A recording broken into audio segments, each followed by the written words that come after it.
Iš tikrųjų, tai norėčiau papasakoti apie savo kelionę aplink pasaulį. Ir visų pirma, tai kuo mažiau turi pinigų kišenėse, tuo didesni būna įspūdžiai. Tai labai linkėčiau išsiruošti ir jums vieną kartą. Ir kitiems kyla klausimas, ką daryti vienus metus keliaujant aplink pasaulį. Tai aš galbūt papasakosiu apie tai, kokios idėjos kyla ir tikrai nenuobodu. Tai visų pirma, aišku, mes visi keliaudami fotografuojame ir aš galvojau, gal aš tapsiu fotografė ir prifotografuosiu gražių vaizdų. Tada sumaščiau, kad visgi pilnas Google'as gražių nuotraukų, tai galbūt aš tada fotografuosiu žmonės. Ir štai čia matome vaizdelį iš Romos ir manau, kad šitie du vyrai turi labai daug ką bendro vienas su kitu, tai manau visai pavykusi nuotrauka.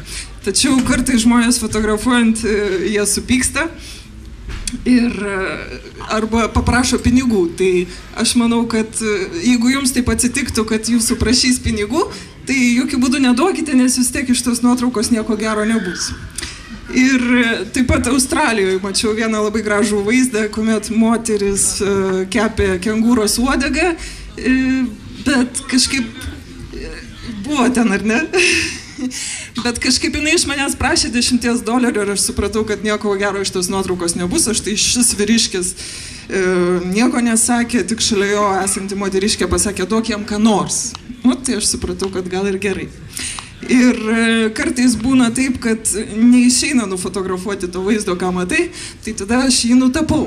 Ir štai Berlyne buvo toks atvejis, kai mačiau vyriškį, neišeina garsiau, vyriškį vedžiojantį šunį, kuris pasislėpė už krūmo ir toksai pasirodė vaizdas, tarsi vyriškis vedžiotų krūmą.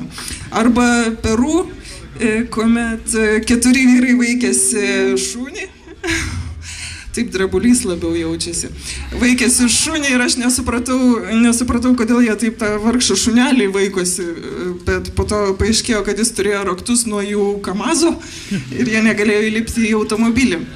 Ir taip, bekeliaujant, bestebint žmonės, supratau, kad yra labai džiugu kolekcionuoti atvejus, kaip žmonės užsidirba pinigų. Ir manau, kad Meksika arba Čilė tai buvo labai nekūrybingi, nes jie tiesiog atstato pistoletą tau į galvą ir pasiima viską, ką tu turi. Beje, yra rekomenduojama viską ir duoti, nebebandyti tartis niekaip.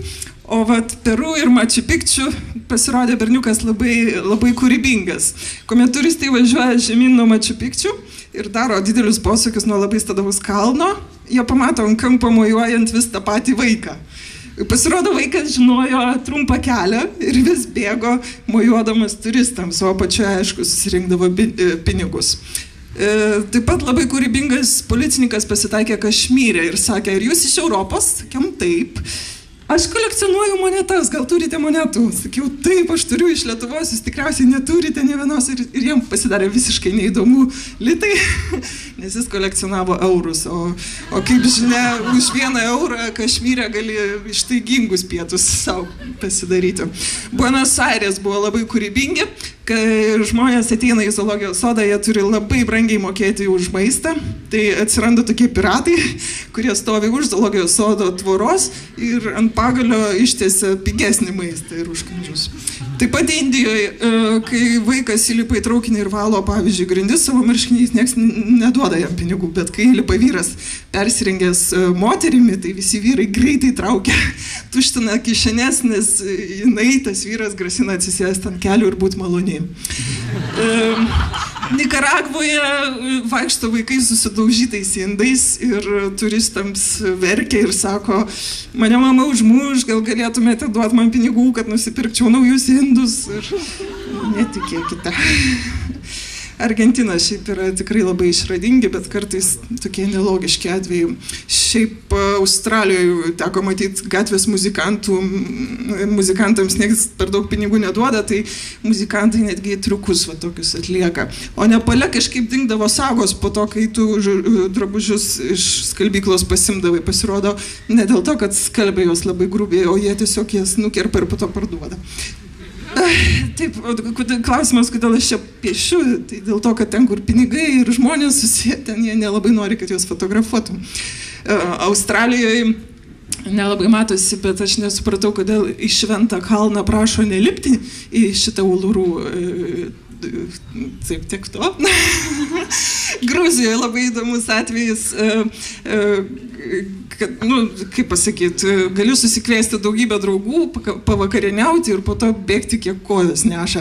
Bet dar įdomesnis atvejis, tai kaip važiuoja taksi gruzinai.